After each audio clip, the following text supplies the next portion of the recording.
어떤 사람은 똑같은 내용을 봐도 거기 나무 이파리가 하나에 보통 한 5개, 6개씩 달렸어.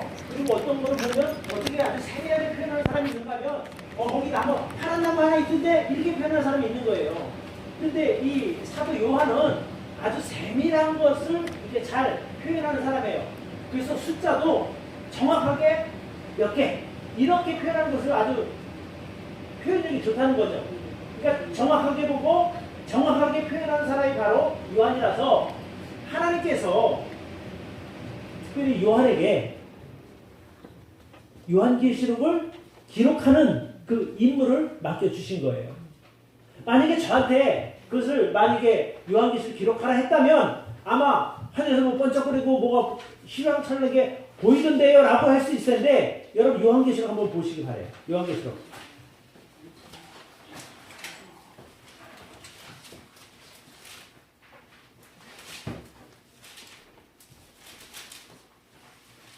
몇 장이요? 1장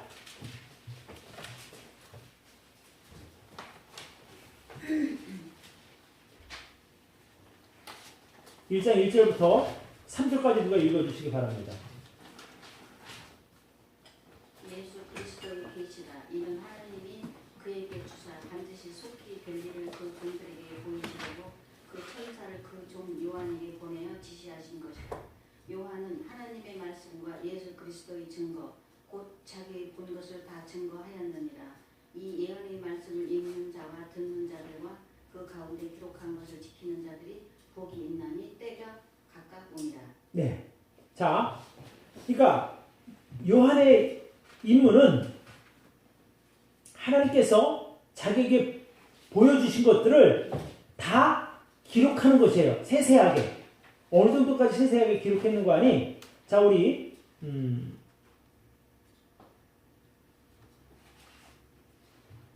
9절부터 보겠습니다.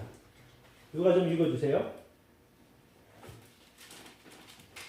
나 요한은 너희 형제요 예수의 환난과 나라와 참음에 동참하는 자라. 하나님의 말씀과 예수의 증거를 인하여 감모라 하는 섬에 있었더니 주의 날개에 내가 성령에 감동하여 내 뒤에서 나는 나팔 소리 같은 큰 음성을 들으니 가로되 너는 보는 것을 책에 써서 에베소, 서머나, 버가모,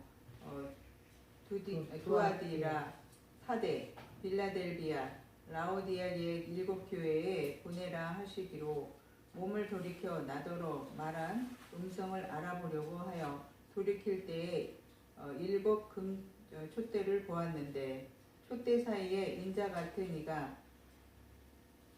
발에 끌리는 옷을 입고 가슴에 금띠를 띠고 그 머리와 털의 희기가 흰 양털 같고 눈 같으며 그의 눈은 불꽃 같고 그의 발은 풀무에 단련된 빛난 주석 같고 그의 음성은 많은 물소리와 같으며 그 오른손에 7별이 있고 그 입에서 좌우에 날쌘 검이 나오고 그 얼굴은 해가 힘있게 비치는 것 같더라. 네.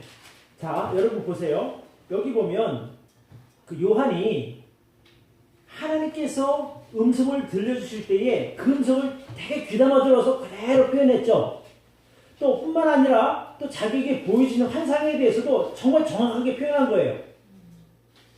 그러니까 하나님께서 왜 요한을 선택했는가? 그 요한의 그 눈썰미 또 그 듣는 능력까지 다 감안해서 기록하게 하신 거예요. 예를 들어서 촛대 사이에 인자 같은 이가 발에 끌리는 옷을 입고 가슴에 금띠를 띠고 저 같은 경우는 누가 이렇게 지나가는 거 보면 진짜 이렇게 세밀하게 표현을 못해요. 근데 요한은 보고 그걸 그대로 다 머리부터 발끝까지 다 보고 기록한 거예요. 이게 특별한 하나님의 능력을 그에게 주셨고 그로 하여금 그런 세밀한 그 표현할 수 있도록 하나님께서 그를 사용하신 겁니다. 그래서 이 요한복음에 보면 예수님께서 어떻게 하셨고, 그러니까 요한복음에부터 이런 것도 나와요. 그 숫자가 좀 많이 나오거든요. 숫자가 많이 나온 이유가 요한이 숫자에 밝다 그랬잖아요. 그러니까 그런 걸 다 기록하게 하신 거예요. 그러니까 사복음서이지만 같은 예수님의 사역을 보고 기록했지만 그러나 각기 다른 관점으로 보고 기록하게 하셔서 우리가 오늘날 그저 한 면으로만 예수님을 알게 하는 것이 아니라 다각도로 예수님을 보고 느낄 수 있는 것이 바로 이 사복음서의 역할인 것입니다. 요한복음은 하나님의 아들로서의 예수님을 강조한 책입니다. 그래서 주로 영생에 대해서 많이 나왔어요.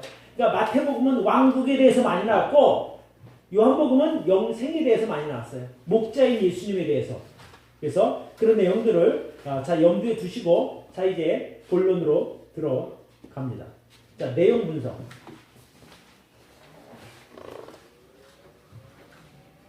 죽고 3년을 맞는 정말 구약성경 창세기 1장에서는 사람을 창조하시고 신이 기뻐하시는 하나님을 만나게 된다. 그러나 구약성경 마지막 책인 말라기에서는 안타까워하시는 하나님을 만난 것이다. 일찍이 하나님께서는 아브라함을 선택하셔서 그의 후손들인 이스라엘 백성들과 언약을 맺고 그들을 보고자 인심이 사랑하셨다. 그 기간이 무려 1000년 동안이다. 그러나 말라기에서 하나님과 이스라엘 백성들이 나는 대화를 보면 씁쓸하기만 하다. 하나님께서 너희를 사랑하노라 말씀하시나 이스라엘 백성들께서 우리를 사랑하셨다. 라고 강박하며 말씀하셨다. 예. 이거 좀 끄고 할게요.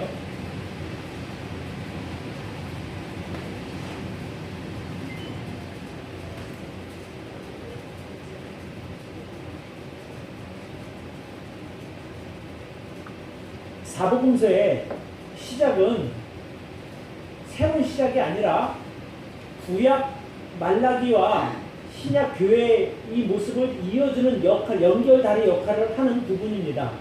그래서 우리가 지난번에 구약을 이제 마지막으로 배울 때 거의 마지막쯤에 말라기 이야기를 나눴었죠. 기억하시는지 모르겠어요.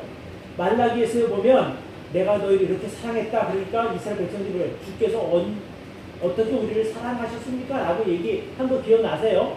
그 내용의 연장선상에 있는 이야기입니다. 그러니까 이게 처음에 구약 창세기 1장에서 하나님께서 이 땅을 창조하시고 특별히 사람들을 창조하신 후에 아주 심히 기뻐하시는 우리 하나님을 만나 보게 됩니다. 여러분 한 가정에 아기가 태어나면 얼마나 기쁩니까? 그렇죠? 더불어 요즘엔 더 할 거예요. 왜냐하면 워낙 애들을 안 나니까. 그러니까 처음에 이 세상을 창조하시고 그렇게 기뻐하셨던 하나님이 구약 말라기서에 가면 어때요? 기쁨보다는 안타까움으로 끝내는 거예요. 그래서 자 이제 그 안타까움으로 마무리됐던 이제 그때를 400년 지나서 다시 하나님께서 기쁨으로 이 세상을 바라보시게 됩니다. 자 2번을 누가 읽어주시기 바랍니다. 그리고 말라기 후기 400년의 침묵 후에 하나님께서 독생자 예수 그리스도를 우리에게 보내주시며 하나님의 세상을 이처럼 사랑하사 독생자를 주셨으니 라고 말씀하십니다. 내가 어떻게 너희를 사랑했느냐고 내가 이처럼 너희를 사랑했다고 대놓고 말씀하신다. 하나님이 이처럼 너희를 사랑했다는 구체적인 내용이 사복음서다. 사복음서에 기록된 예수님의 생애를 통해 우리는 하나님의 사랑을 구체적으로 볼 수 있게 된다. 예. 말라기서에 질문했던 주께서 어떻게 우리를 사랑하셨나이까? 라고 하는 그 질문에 하나님께서 요한복음 3장 16절 하나님이 세상을 이처럼 사랑하사 독생자를 주셨으니 그랬단 말이에요. 주님이 어떻게 우리를 사랑하셨어요? 내가 너희를 죽기까지 사랑했다는 거예요. 예수님이 십자가에 죽게 하셨으니까. 그래서 하나님이 어떻게 이 세상을 사랑했는지를 구체적으로 기록한 내용이 바로 사복음서다 라고 하는 것을 여러분 염두에 두고 읽으시기를 바랍니다. 아멘. 그래서 예수님이 이 땅에 오신 것, 그리고 이 땅에서 행하신 것, 그 다음에 십자가에 돌아가시기까지 그 모든 것들이 사복음서에 담겼는데 그것이 바로 하나님이 세상을 이렇게 사랑했다고 하는 것을 보여주시는 내용인 것이죠. 아멘. 자, 3번.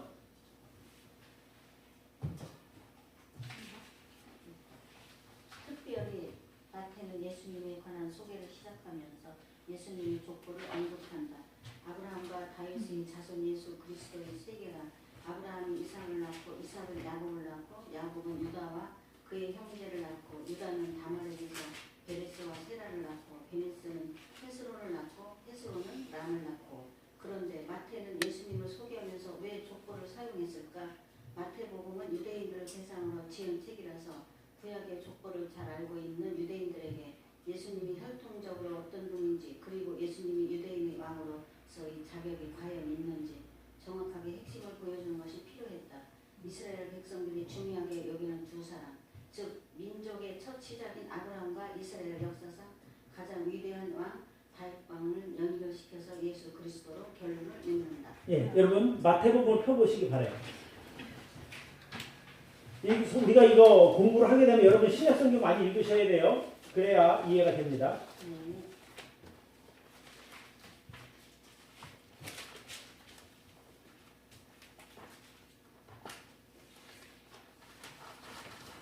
그러니까 마태가 이야기하는 것은 예수 그리스도께서 갑자기 어느 하늘에서 뚝 떨어져서 나와서 내가 너희를 위한 구세주다 이렇게 주장하는 것이 아니라 구약에 있는 성경으로부터 약속되었던 예언되었던 메시아가 바로 이 예수 그리스도다라고 하는 것을 알려주고자 하는 겁니다.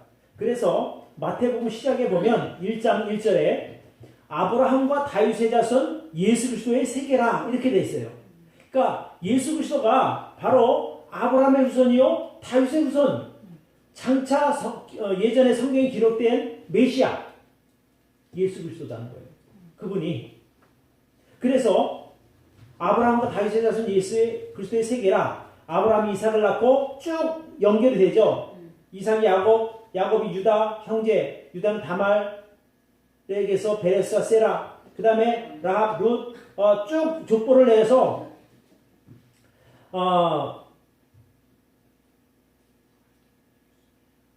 16절에 보면 야곱은 마리아의 남편 요셉을 낳았으니 마리아에게서 그리스도와 칭하는 예수가 나시니라. 그러니까 결국 여기서 마태가 지금 기록해서 말하려고 하는 게 뭐예요? 예수 그리스도는 적통, 왕의 혈통을 가지고 이 세상에 오신 그리스도다는 것을 보여주는 거예요. 지금 이 내용이. 아멘. 혈통적으로는 완벽한 유대인의 왕이시다 이렇게 되는 거죠. 그러니까 그 마태복음 또는 이제 그 다른 복음서에도 이제 혈통으로서가 아니라 이제 아내, 그죠? 마리아의 혈통도 나오거든요. 이제 그런 것을 통해서 법적으로나 또는 어떤 그 혈통적으로나 예수님은 완벽한 유대인의 왕이시다라고 하는 것을 보여주게 됩니다. 자, 약속의 결정체. 약속의 결정체 예수님은 구약의 예언들을 완전히 성취하십니다. 많은 선지자들이 예언했고 많은 사람들이 기다려온 메시아이다. 복음서의 저자들은 이 놀라운 사실을 사람들에게 알리기 위해서 구약의 예언과 그 성취의 현장을 함께 기록했다. 보라, 처녀가 잉태하여 아들을 낳을 것이요 그 이름을 임마누엘이라 하리라. 외국에서 내 아들을 불렀다. 우리 연약한 것을 친히 감당하시고 병을 짊어지셨도다. 내가 듣는 나의 종, 내 마음에 기뻐하는 나의 택한 사람을 보라. 내가 나의 신을 그에게 주었는즉 그가 이방의 공의를 베풀리라. 그는 외치지 아니하며 목소리를 높이지 아니하며 그 소리로 거리에 들리게 아니하며 상한 갈대를 꺾지 아니하며 꺼져가는 불불을 끄지 아니하고 진리의 공의를 베풀 것이며 그는 쇠하지 아니하며 낙담하지 아니하며 하고 세상의 공의를 세우기에 이르리니 성들이 그 교훈을 방망하리라. 네, 아멘. 그러니까 여기 보면 예수님은 구약의 예언을 온전히 성취하는 분이라는 거예요. 그러니까 구약의 많은 선지자들이 예수님에 대하여 예언했고 또 많은 사람들이 수백 년, 수천 년 동안 기다려온 그 메시아가 바로 예수 그리스도이시다는 거죠. 그래서 복음서 저자들이 예수님께 태어났다는 것만 적은 것이 아니라 구약의 예언도 같이 곁들여서 이제 이해를 돕기 위해서 그렇게 기록한 겁니다. 그래서 보라 처녀가 잉태하여 아들을 낳을 것이요 그 이름을 임마누엘이라 하시니 그랬잖아요. 마태복음에 보면 이 내용이 나옵니다. 하나님께서 성령을 통해서 요셉에게 말씀하시기를 이렇게 말씀하시는 거예요. 너희가 이제 내 아내가 마리아가 임신을 했는데 데려오기를 무서워 말라. 저에게 잉태된 자는 성령으로 된 것이고 그가 아들을 낳을 것인데 이름을 예수라 정하라. 이렇게 말씀하시죠. 왜냐하면 이는 그가 자기 백성을 저희 죄에서 구원할 자이기 때문이다. 그러면서 이렇게 말해요. 이 모든 일에 된 것은 주께서 선지자로 하신 말씀을 이루려 하심이니 가라사대 보라 처녀가 잉태하여 아들을 낳을 것이요 그 이름을 임마누엘이라 하리라 하셨으니 이를 번역한즉 하나님이 우리와 함께 계시다 함이니라.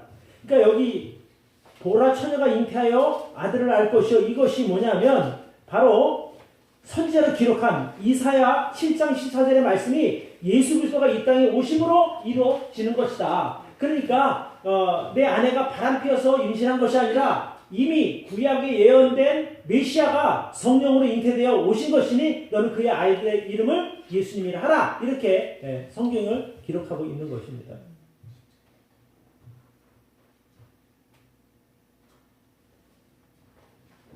또 시편 53편 4절에 보면 우리 연약한 것을 친히 담당하시고 병을 짊어지셨도다. 예수님께서 이 땅에 오셔서 병자 고쳐주셨다가 아까 설교 중에도 얘기했죠. 베드로의 장모 병 고쳐준 거 이게 그냥 와서 아유 그냥 안 돼 불쌍하게 고쳐줄까 이게 아니라 이미 그 병 고치는 일도 구약 이사야서에 다 예언되어 있는 거란 말입니다. 그러니까 예수님께서는 철저하게 구약에 예언된 그 말씀대로 오셔서 활동하신 거예요. 내가 하고 싶은 대로 한 게 아니라. 그러니까 그런 것을 보면 그분은 구약부터 예언된 메시아 바로 하나님의 아들이다. 이것을 성경이 증명하고 있는 것이죠.